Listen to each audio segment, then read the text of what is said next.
Alors, bonjour mes chers élèves.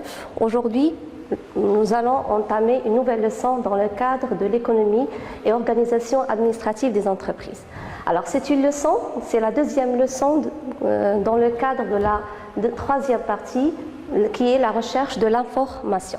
Mais avant d'entamer cette leçon, nous allons essayer de faire un petit rappel sur ce que vous avez vu dans le premier chapitre qui est notion de l'information. Alors, dans le premier chapitre, vous avez traité en général 4 points. La première des choses, vous avez vu c'est quoi l'information, ça veut dire la définition de l'information. Deuxième point, vous avez traité le cycle de traitement de l'information. Ce cycle généralement contient plusieurs étapes qui sont enchaînées, qui sont la saisie, la collecte, le traitement, le résultat ou bien la décision et la diffusion. Et dernière étape, c'est l'archivage des données qui sont traitées. Troisième point, vous avez traité les qualités de l'information. Vous savez très bien que l'information est très importante pour la bonne prise de décision d'une entreprise. C'est pourquoi une information traitée dans une entreprise doit être, première des choses, pertinente, disponible, fiable, ça veut dire sûr. Les sources normalement qu'on doit traiter doivent être des sources vraiment très sûres. Elle doit être une information actualisée, ça veut dire on ne doit traiter que les informations mises à jour. Dernier point que vous avez traité dans le chapitre précédent, c'est tout simplement les types de l'information, soit selon la source, selon la nature, selon les domaines d'utilisation ou bien le niveau d'utilisation. Et dernière chose, vous avez traité l'information selon le sens de direction. Alors aujourd'hui, nous allons entamer la deuxième leçon dans cette partie qui est la recherche de l'information. Alors cette normalement partie va traiter les points suivants, les sources de l'information. On va traiter les sources internes et les sources externes. En deuxième point, nous allons traiter l'exploitation de ces sources d'information.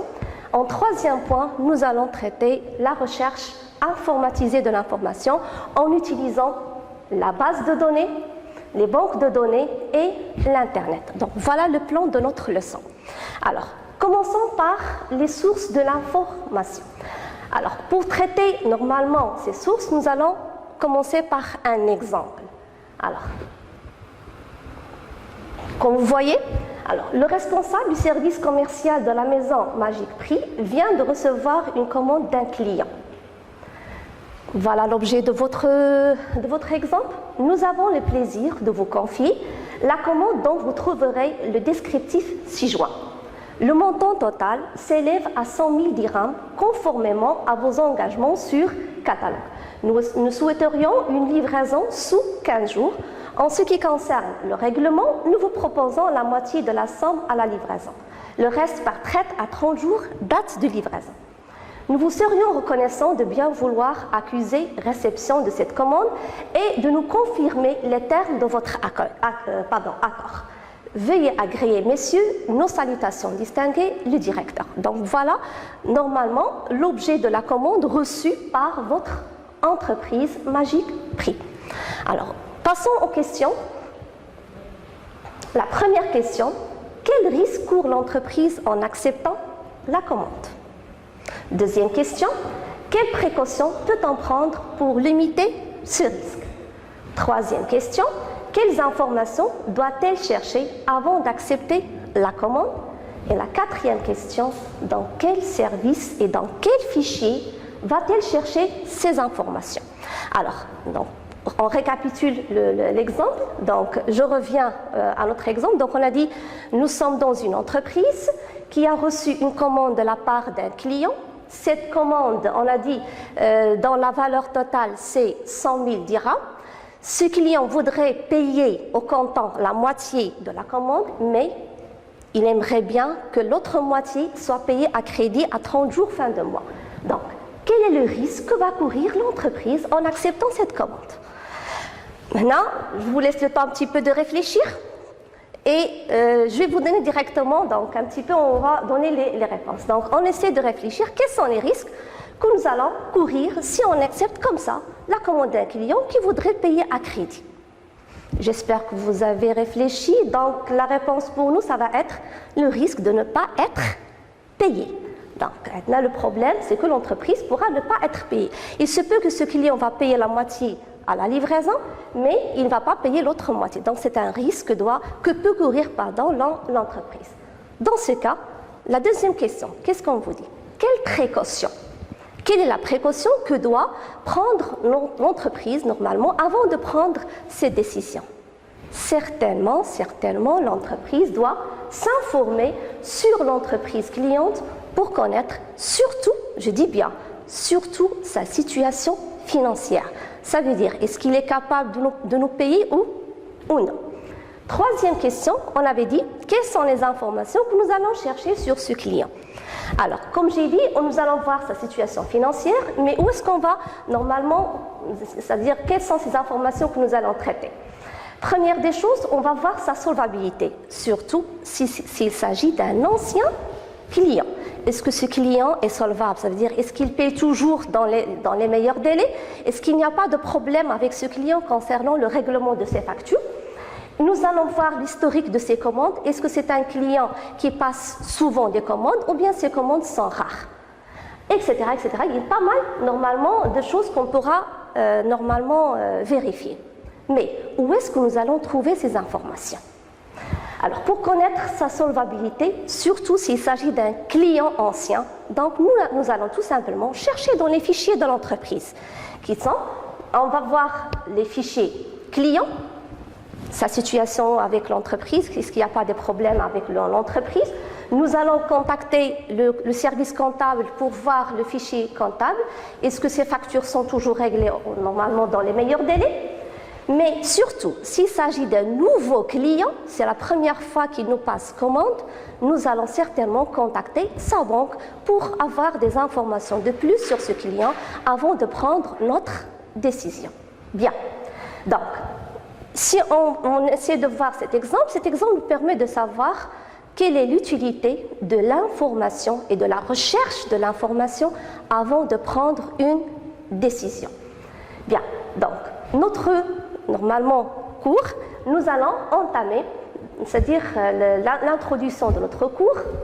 La qualité de l'information dépend en grande partie de son origine. Ça veut dire, comme je l'ai dit au début de la leçon, c'est que l'information traitée dans une entreprise, c'est une information très très importante pour sa bonne décision. Donc c'est pour cela, on doit vraiment ne traiter que les informations qui sont, je dis bien, des informations de qualité et qui ont une origine qui est fiable. C'est pourquoi je dis l'entreprise doit utiliser rationnellement ses ressources d'information. Bien, donc comme ça, on passe à la deuxième étape de notre cours. Quelles sont ces sources? Où est-ce que nous allons trouver cette information? Alors, les sources d'information, comme vous l'avez vu dans l'exemple, nous avons deux types. Il y a des informations que nous avons cherchées dans l'entreprise, chez le service commercial et le service comptable, et nous avons des informations qu'on peut trouver, on a dit, chez la banque sur notre client. Donc, comme ceci, donc, nous aurons deux sources d'informations, les sources internes et les sources externes. Alors, qui dit sources internes, ce sont les sources qui sont disponibles dans l'entreprise. Il y a une entreprise, si on a besoin d'informations, on va chercher au sein de l'entreprise. Par exemple, où est-ce qu'on peut trouver notre information? Nous avons les fichiers clients. Par exemple, fichiers clients, on va les trouver dans le service commercial. Par exemple, fichiers concernant nos fournisseurs, on va les trouver toujours dans le service commercial. Par exemple, dans le service de gestion des ressources humaines, dans ce service-là, nous allons trouver les fichiers concernant les salariés. Toute information concernant les salariés, par exemple, leur état civil, leur ancienneté, leur salaire, les appréciations de leurs supérieurs, etc. Et on peut trouver encore, comme un autre exemple, les fichiers qu'on peut trouver dans le service comptable. Alors, ces fichiers-là, ça concerne surtout la situation financière de l'entreprise, par exemple son bilan, par exemple les enregistrements comptables, son chiffre d'affaires, ses factures, etc. Donc voilà un ensemble d'exemples qu'on peut trouver dans l'entreprise. Alors, les sources d'information externes. Donc les sources externes, ça veut dire là la recherche de l'information va être faite à l'extérieur de l'entreprise, ça veut dire dans son environnement. Alors, quelles sont les sources d'information externes? Certainement, nous avons les sources d'organismes officiels, et je parle bien ici des organismes publics qui nous donnent une information sûre. Alors, par exemple, au niveau économique et statistique, lorsqu'on a besoin d'avoir une information sûre, on consulte le Haut Commissariat des plans, HCP. Alors, pour avoir des informations normalement au niveau légal, juridique, nous avons les informations, par exemple, publiées, les codes publiés dans le bulletin officiel, les informations données par les chambres de commerce, etc. Donc, là, c'est une source. Deuxième source, on pourra trouver notre information dans, normalement, les sociétés privées spécialisées dans l'information, qui dit bien la presse, ça veut dire soit la presse papier ou bien la presse électronique. Et certainement, vous, mes chers élèves, certainement, lorsque vous avez besoin de faire une recherche, besoin de faire de chercher des informations, vous consultez l'Internet. Et qui dit bien Internet, on a dit, c'est la source globale, générale, qui nous donne toute information qu'on pourrait chercher. Donc voilà en ce qui concerne les sources de l'information. Alors, ces sources, comment elles sont exploitées? Ça veut dire, lorsque j'ai besoin d'une information, comment je pourrais l'exploiter, comment je pourrais la trouver? Alors, l'exploitation des sources, normalement troisième point, l'information peut se présenter à l'entreprise de deux manières. Donc, si j'ai besoin d'informations, je pourrais accéder à cette information de deux manières. Alors, spontanée. Donc, l'information peut se présenter de manière spontanée. L'information parvenue à l'utilisateur sans la chercher. L'entreprise, généralement, pourrait trouver des informations sans faire une démarche de recherche, par exemple, les informations sur la publicité. Par exemple, on pourrait être dans la rue, on voit les affiches que nous avons dans les rues, c'est de la publicité. Nous sommes en train de voir la télé, de voir, par exemple, un reportage, voilà, c'est la publicité qui vient. Donc, c'est une information qui est normalement spontanée. On n'a pas cherché à savoir, normalement, est-ce qu'il y a des produits nouveaux ou non. Sinon, l'entreprise, si elle a besoin d'informations, elle est obligée de chercher ces informations. Donc, là, l'exploitation va être recherchée. Ça veut dire l'information trouvée volontairement par l'utilisateur à la suite d'une démarche de sa part. Là, je donne un exemple. Par exemple, l'entreprise, si elle a besoin de lancer un nouveau produit, qu'est-ce qu'elle fait? Elle doit faire une étude de marché. Donc, cette étude de marché va l'obliger à aller chercher des informations sur les concurrents, sur les clients, sur les banques, sur tout son environnement pour pouvoir prendre la bonne décision. Et surtout ici, il s'agit d'une décision stratégique. Alors, dernière chose que nous allons voir dans notre leçon aujourd'hui, c'est la recherche informatisée. Avant d'entamer ce point, j'aimerais bien vous donner une remarque. Lorsqu'on fait une recherche, où est-ce qu'on peut trouver cette information? L'information, généralement, on peut la trouver de manière physique, ça veut dire sur papier. Mais ici, nous, et actuellement, on ne travaille généralement que sur la recherche informatisée. Ça veut dire la recherche informatisée est la plus répandue actuellement grâce à l'utilisation des bases de données, des banques de données et de l'Internet. Donc ici, mes chers élèves, on va essayer de faire la distinction entre la base de données, la banque de données et l'Internet. C'est quoi la base de données? Alors, la base de données est un ensemble de données enregistrées sur des supports accessibles par l'ordinateur, représentant des informations du monde réel et pouvant être interrogées et mises à jour par l'utilisateur. Donc, lorsqu'on parle de la base de données, comme j'ai dit, c'est un ensemble d'informations. Ces informations, elles sont enregistrées sur un disque dur, par exemple, c'est un support qui est accessible par l'ordinateur. Elles représentent des informations, par exemple, sur un domaine déterminé. Alors, le point ici que nous allons vraiment retenir, c'est que ces informations, on pourrait les interroger, on pourrait les manipuler, on pourrait les mettre à jour. Donc, on ne peut parler de la base de données que s'il y a vraiment une gestion de la base de données qui est assurée par un ensemble de programmes qui constituent le système de gestion de base de données. Alors, par exemple, l'Access, l'Oracle, ce sont des logiciels qu'on pourrait utiliser pour traiter et pour gérer notre base de données. Alors là, je vais vous donner un exemple. Nous sommes dans une entreprise. Quel genre de base de données on pourrait avoir? Comme nous avons vu tout à l'heure dans le premier exemple, le client. On pourrait avoir une base de données sur les clients. On pourrait avoir encore une base de données sur les salariés. Cette base de données, qu'est-ce qu'on aura dans cette base de données? Des tableaux, des tables, des requêtes sur toutes les informations concernant notre salarié, par exemple, comme je l'ai dit tout à l'heure, le nom, le prénom, sa situation familiale, la date d'embauche, l'ancienneté, ses salaires, ses primes, l'appréciation de ses supérieurs, etc. Donc, les données peuvent être, comme j'ai dit tout à l'heure, manipulées. Ça veut dire, on pourrait ajouter des informations, on pourrait modifier nos informations, on pourrait même supprimer des informations qu'on pourrait, normalement, dont on n'a plus besoin. Alors, maintenant, nous allons voir le deuxième outil, c'est la banque de données. Où est-ce qu'on peut trouver notre source? C'est la banque de données. Alors, qu'est-ce qu'on veut dire par la banque de données? Banque de données, c'est un ensemble de données relatifs à un domaine défini des connaissances organisées et aussi structurées en base de données peut être offert aux utilisateurs. Donc, la banque de données, pour mieux comprendre, mes chers élèves, la différence entre la banque de données et la base de données, la banque de données est un ensemble de bases de données et la base de données est un ensemble de tables et de requêtes.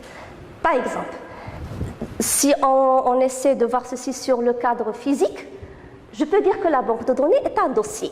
Dans un dossier, on peut trouver plusieurs fichiers. Donc, qui dit banque de données? La banque de données, c'est un dossier. Et ce dossier va comprendre plusieurs bases de données, ça veut dire plusieurs fichiers. Et dans chaque fichier, nous aurons des tables, ça veut dire des tableaux sur lesquels on pourrait inscrire des informations. Comme j'ai dit tout à l'heure, on pourrait mettre à jour, on pourrait modifier nos informations. Voilà. Donc, dernière chose, nous allons voir l'Internet. Alors, l'Internet, certainement, mes chers élèves, qui dit Internet, vous êtes les mieux placés que moi dans ce cadre-là. Vous êtes les personnes qui utilisent cet Internet quotidiennement plus que moi. Donc, qui dit Internet, généralement, c'est à vous de me donner la définition. Alors, mais je vais faire un petit effort avec vous. Donc, qui dit Internet, c'est le réseau informatique mondial qui rend accessible au public des services divers et variés. Comme on dit, c'est le réseau des réseaux. C'est le réseau des réseaux. Et on dit Internet, c'est International Network, ça veut dire en français, c'est le réseau des réseaux. Ça veut dire, lorsqu'on dit réseau des réseaux, ça veut dire qu'il nous permet de traiter, je peux dire, des milliers et des milliers de réseaux. Alors là, comme une information, donc dernière statistique, nous avons par exemple en 2019 plus de 91 000 réseaux mondiaux, c'est-à-dire qui sont utilisés maintenant par Internet. Bien. Un internaute, là c'est un petit peu du vocabulaire qu'il faudrait vraiment, assimiler. Un internaute est une personne qui utilise un accès à Internet grâce à quoi? Alors, pour utiliser l'Internet, il nous faut quatre choses. Un fournisseur d'accès. C'est une entreprise qui va nous donner l'accès à l'Internet. Au Maroc, comme vous le savez bien, nous avons 3 fournisseurs, Maroc Télécom, Orange et Eni. On a besoin d'un moyen de communication électronique, soit la communication réseau par fil ou bien les réseaux par satellite, c'est-à-dire sans fil. Nous avons besoin encore des logiciels de navigation comme Google Firefox, etc. et un annuaire et moteur de recherche, exemple Google, Bing, etc. Donc voilà, donc j'essaie de vous donner généralement quelques petites notions sur ces outils. Alors, dernière chose avant de terminer, alors vous voyez toujours sur votre PC les expressions www, ça veut dire World Wide Web. Alors, World Wide Web symbolise les relations informatiques entre les multiples ordinateurs qui sont interconnectés entre eux. Alors, avant de finir ma prestation d'aujourd'hui, J'aimerais bien corriger une petite erreur, normalement répandue c'est-à-dire dans le langage courant. Qui dit Internet, ça ne voudrait pas dire web. Qui dit Internet, ce n'est pas web. Web, ce n'est qu'une application de l'Internet, c'est-à-dire lorsqu'on dit un web, d'accord, donc c'est seulement une application de l'Internet. Dans l'Internet, on peut trouver encore le courrier électronique, les messageries, etc. Voilà. On termine. Donc, on a dit, deuxième des choses avant de terminer, site d'Internet, pardon, c'est une zone de stockage des informations sur un ordinateur qui est serveur. Et je dis bien l'ordinateur serveur, c'est l'ordinateur producteur de l'information qui nous serve les informations dont on aura besoin. Avant de vous quitter, mes élèves, donc j'aimerais bien que vous allez faire une petite recherche sur la base de données, la banque de données et Internet. Cette recherche, vous devez m'apporter des exemples de bases de données sur le marché concret, des exemples de banques de données. En attendant de vous voir la séance prochaine sur toujours la deuxième partie de ce chapitre, la recherche de l'information. Merci à vous et à la suite.